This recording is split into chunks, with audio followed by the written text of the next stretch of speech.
अवधूत चिंतन श्री गुरुदेव दत्त श्री स्वामी समर्थ. माझ्या चॅनलमध्ये तुमचं सगळ्यांचं मनापासून खूप खूप स्वागत, आभार. तुमचे सगळ्या चांगल्या इच्छा पूर्ण करू अशा आपल्या गुरुचरणी वंदन करून आजच्या व्हिडिओला सुरू करूया.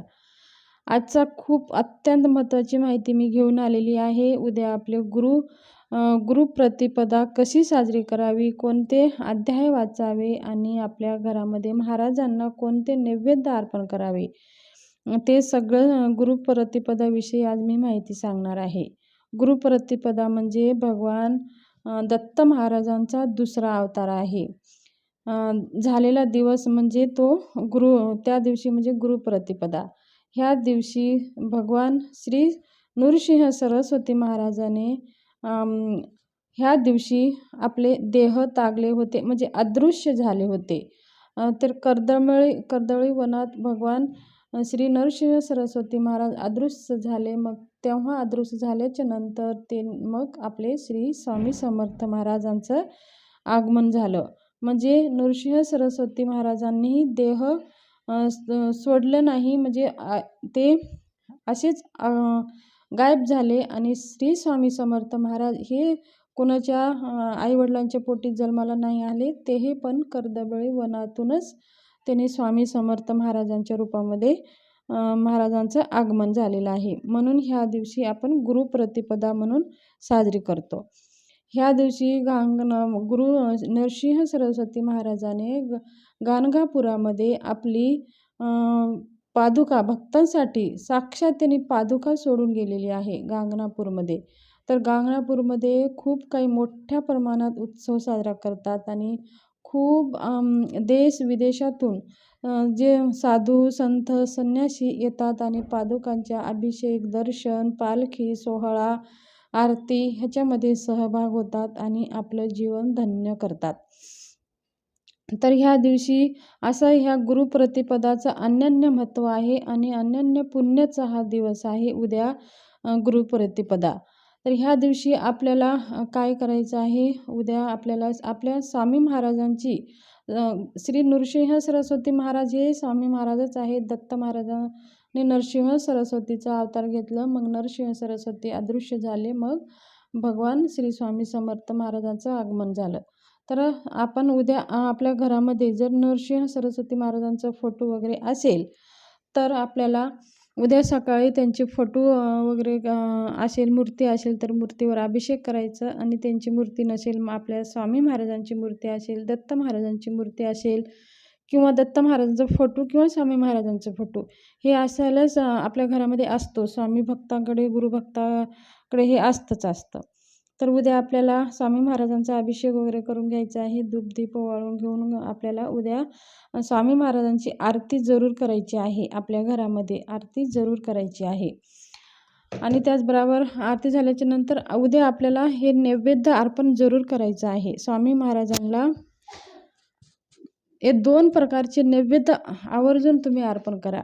बघा, नैवेद्यामध्ये आपल्याला काय करायचं आहे, महाराजांना सगळ्यात आवडती भाजी म्हणजे घेवडाची भाजी उद्या आवर्जून अर्पण करायची आहे. घेवडाची भाजी आपल्याला बाजारातून सहज भेटून जाते.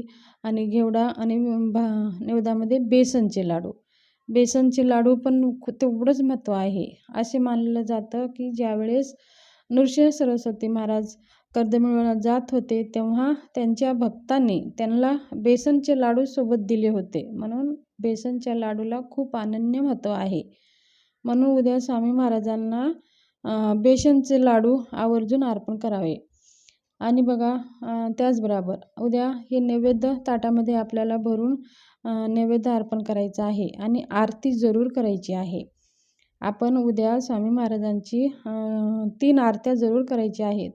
पहिली गणपतीची, एक स्वामी महाराजांची आणि दुसरी आपली कुलदेवीची. अशा आरत्या करायच्या आहेत किंवा तुम्ही 5 आरती करू शकता तुमच्या इच्छानुसार. पण उद्या आपल्या स्वामी महाराजांची किंवा दत्त महाराजांची आरती झालीच पाहिजे. बघा, ही पूजा झाली साधी सोपी. आपल्याला उद्या श्री स्वामी समर्थ सार अमृतांचा दिवसभरामध्ये आपल्याला एक पाठ जरूर करायचा आहे. उद्या खूप महत्त्वाचा दिवस आहे. उद्या श्री नरसिंह सरस्वती महाराजांचं म्हणजे स्वामी महाराजांचंच जन्मदिवस आहे. तर उद्या आपल्याला श्री स्वामी चरित्र पारायणचं ग्रंथाचं एक पारायण पूर्ण करायचं आहे. 21 अध्याय. आता उद्या महत्त्वाचं म्हणजे गुरुचरित्रामधले 2 अध्याय आपल्या घरामध्ये उद्या वाचायचे आहेत. 2 अध्यायामध्ये श्री नरसिंह सरस्वती महाराजांचा उल्लेख त्याच्यामध्ये दिलेला आहे. ते कसे कर्दळवनात गेले, त्यांचं काय महत्त्व आहे, त्यांचं कसं उत्पत्ती झाली आणि ते कसं हे झाले, तर ते सगळं त्या अध्यायामध्ये दिलेले आहे. तो अध्याय आहे 51वा आणि 52वा. हे अध्याय आपल्याला मोठ्यानं आपल्या घरामध्ये वाचायचं आहे. तुम्ही सकाळी वाचू शकता 8च्या आरतीला किंवा 10:30च्या आरतीच्या वेळेस किंवा 6च्या आरती वेळेस. दिवसभरामध्ये कोणी पण वाचू शकतात. आणि हे ज्याला पिरियड आहे, सूतक आहे, ज्याला अडचण आहे, त्यांनी वाचू नये. घरातल्या इतर लोकांनी ते अध्याय वाचावे. अत्यंत महत्त्वाचा तो अध्याय आहे. नरसिंह सरस्वती महाराजांचा त्याच्यामध्ये उल्लेख आहे आणि ते वाचायचं आहे. एकाने आपल्या घरच्या मुख्य कर्त्याने वाचायचं आहे आणि घरातल्या सगळ्या लोकांनी तो अध्याय आपल्याला श्रवण करायचा आहे. सगळ्यांनी असं नाही की सगळ्यांनी मोठ्यानं वाचणार नाही एकच ग्रंथामध्ये. तर सगळ्यांनी शांत बसून ते ग्रंथ मन लावून मोठ्याने वाचायचं आहे. आणि आपल्याला उद्या जर अडचण असेल तर मुलांना किंवा मुलींना, तुमच्या पत्नी ज्यांना अडचण आहे त्यांनी वाचायला लावायचं आहे. दिवसभरामध्ये तुम्ही हे अध्याय जरूर वाचा. जर उद्या तुम्ही केंद्रात जात असाल, केंद्रात सेवा करत असाल, केंद्रामध्ये आरतीला समाविष्ट होत असाल, तरी पण आपल्या घरामध्ये झालं पाहिजे. घरामध्ये वाचन झालंच पाहिजे. हा अध्याय खूप महत्त्वाचा आहे. उद्याचा दिवस श्री स्वामी समर्थ महाराजांचा दिवस आहे. तर उद्या तुम्ही नरसिंह सरस्वती महाराजांची सेवा ही आवर्जून करा. उद्या हा अध्याय तुम्ही जरूर वाचा.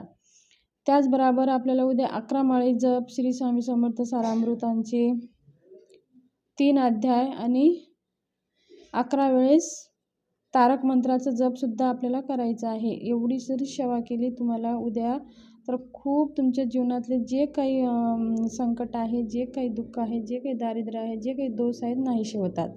आता एक दुसरा उपाय मी सांगते तुम्हाला. जे काही आपण बेसनाचे लाडू नैवेद्यामध्ये दाखवणार आहात, तर ते बेसनाचे लाडू आपल्याला नैवेद्य दाखवल्या लगेच उचलून प्रसाद घ्यायचं नाही. ते एका वाटीत ठेवायचं आहे, त्याच्यावरती झाकून ठेवायचं आहे आणि ते रात्रभर आपल्या महाराजांसमोरच ठेवायचं आहे, दिवसभर रात्रभर. दुसऱ्या दिवशी सोमवारी तुम्हाला ते उचलून पूजा करण्याच्या वेळेस ते स्वतः ग्रहण करायचं आहे आणि इतरांना पण द्यायचं आहे. जसं आपण नैवेद्य उचलतो, अर्धा तास पूजा झाली, आरती झाली, आपले मंत्र स्तोत्र झाले की ते नैवेद्य उचलून आपण प्रसाद घेतो. पण बेसनचेच लाडू आपल्याला उचलायचं नाही. ते रात्रभर महाराजांच्या समोरच ठेवायचं आहे आणि दुसऱ्या दिवशी सगळ्यांनी ते प्रसाद घ्यायचा आहे. हे उपाय तुम्ही करून पहा. तुमच्या जीवनातल्या खूप काही संकट, दोष, काही कुंडलीतले दोष ते नाहीसे होतात. तर हा उपाय अत्यंत प्रभावशाली आहे. तुम्ही हे करून पहा. आणि नैवेद्य आणि ते प्रसाद सगळ्यांनी घ्यायचा आहे. तर अशी साध्या सोप्या पद्धतीने उद्या गुरुप्रतिपदाची सेवा आपल्याला करायची आहे. आणि शक्य होईल तेवढं पिवळ्या वस्त्र, पिवळी केळी वगैरे मंदिरात उद्या दान आपल्याला द्यायचं आहे. धन्यवाद. माहिती आवडली असेल तर सबस्क्राईब जरूर